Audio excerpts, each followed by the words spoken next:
Hello les amis, nous allons dessiner Megara de Hercule au Neo-Pico Color.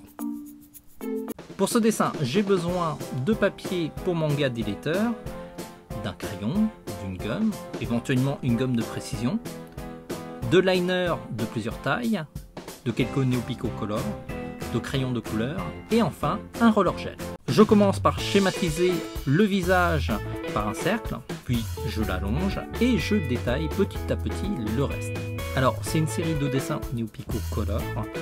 La plupart des constructions sera à peu près toujours la même chose. Je vous laisse observer les vidéos pour voir les nuances qu'il y a entre les différents dessins. Dans ce dessin, j'utilise un porte-mine shaker de marque japonaise Mono. Si ça vous intéresse, on a fait une présentation sur ce produit. Megara est un personnage féminin du dessin animé Hercule de Disney. Alors, il me semble que le film n'a pas fait un carton, c'est sans doute dû au design très particulier. Bizarrement, c'est un film qui fait partie de mes Disney favoris. J'aime beaucoup la direction artistique, même si je comprends que ça peut rebuter certaines personnes. Pour ce dessin, j'ai repris le design de Hercule avec des traits anguleux. Alors ce n'est pas aussi poussé que le dessin animé parce que j'intègre des éléments de mon style et il n'est pas aussi anguleux. En tout cas, si vous ne connaissez pas le dessin animé Hercule, je vous invite à le regarder et peut-être que vous allez aimer. Une fois le croquis terminé, je m'attaque au line. Je vais utiliser le Neo-Pico Line 3. C'est un liner japonais qui possède pas mal de tailles. Je commence par le cadre avec le liner le plus gros, le 2.0. Ensuite, je réalise le line du personnage avec un liner de taille 0.5. Ce n'est pas le liner le plus fin qui existe. Il existe des liners encore plus fins comme le 0.03. Alors j'ai choisi le 0.5 parce que je trouvais que les traits se voyaient beaucoup mieux sur les vidéos. Je vous recommande la taille 0.2 ou la taille 0.3 si vous débutez. Sinon, si vous avez plus de moyens, le top c'est quand même d'avoir un set de plusieurs tailles de liner, c'est toujours utile. Réaliser les contours, ce n'est pas l'étape la plus marrante, c'est même l'étape la plus pénible pour un dessinateur, car on a l'impression de refaire le même dessin. C'est pour cela que certains dessinateurs donnent cette tâche à un assistant. Quelque part, c'est une tâche ingrate. En tant que bon auteur, c'est une étape que vous devez maîtriser. En plus, c'est important si vous voulez diriger votre assistant. D'ailleurs, je termine le dessin par un cernage avec un liner de taille 0.8. Une fois le line terminé, je gomme grâce à une gomme en bloc. Je vous conseille la gomme Dust Free de Faber-Castell ou la gomme japonaise Mono. Alors gommez soigneusement pour ne pas oublier des zones au crayon. Sinon, durant la colorisation, vous risquez de faire baver le crayon. Alors c'est pas très grave si vous n'avez pas trop appuyé sur votre crayon à un certain endroit, mais si vous avez mis trop de crayon sur votre croquis, ça peut être embêtant lors de la colo.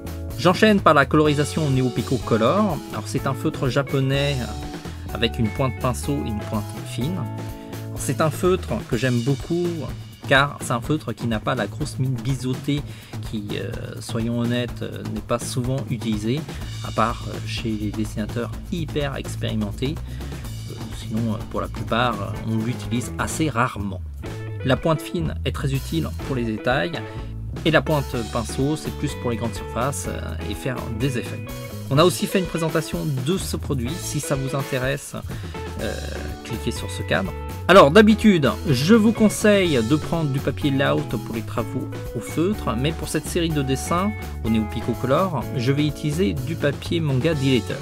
Alors ça a des avantages et des inconvénients.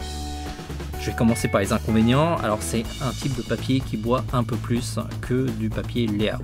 Du coup, si vous voulez utiliser vos feutres plus longtemps, il vaut mieux revenir au layout. Sinon, ça a aussi des avantages. Alors sur le papier layout, il faut faire les contours en dernier parce que sinon ça bave. Et ce n'est pas le cas de ce papier. Vous pouvez faire les contours d'abord, d'ailleurs c'est ce qu'on fait, et la colo après, ce qui est quand même beaucoup plus pratique et plus naturel pour les débutants. Gardez bien en tête que dans cette vidéo, on utilise du papier d'éditeur, du Neo-Pico Line 3 et du Neo-Pico Color. Dans cette configuration, les contours noirs ne bavent pas. Si vous prenez d'autres produits, c'est d'autres conditions, et Donc au niveau du rendu, ça ne sera pas la même chose. Il faudra tester si les couleurs bavent ou pas. Une fois les couleurs placées, j'ajoute des nuances au crayon de couleur. Alors des crayons de couleur de la gamme scolaire devraient faire l'affaire, puisque ce sont des ajouts de nuances assez légers. Il n'y a que le crayon blanc qui devrait être plutôt de la gamme Beaux-Arts, ou sinon vous pouvez prendre aussi un crayon de fusain blanc. Je finalise le dessin avec des touches de lumière au roller gel. Merci d'avoir suivi cette vidéo jusqu'au bout. Si vous l'avez aimé, cliquez sur j'aime ou encore faites-la partager à un max de monde. Vous pouvez aussi faire des propositions de dessins à faire en commentaire. Il faudra juste être patient parce que j'ai une liste plus longue que le bras de dessins à faire et j'avance assez lentement. Vous pouvez aussi nous soutenir en achetant votre matériel de dessin dans notre boutique. C'est un soutien important qui nous permet de créer plus de contenu, plus de vidéos. On se dit à très vite. Ciao les amis!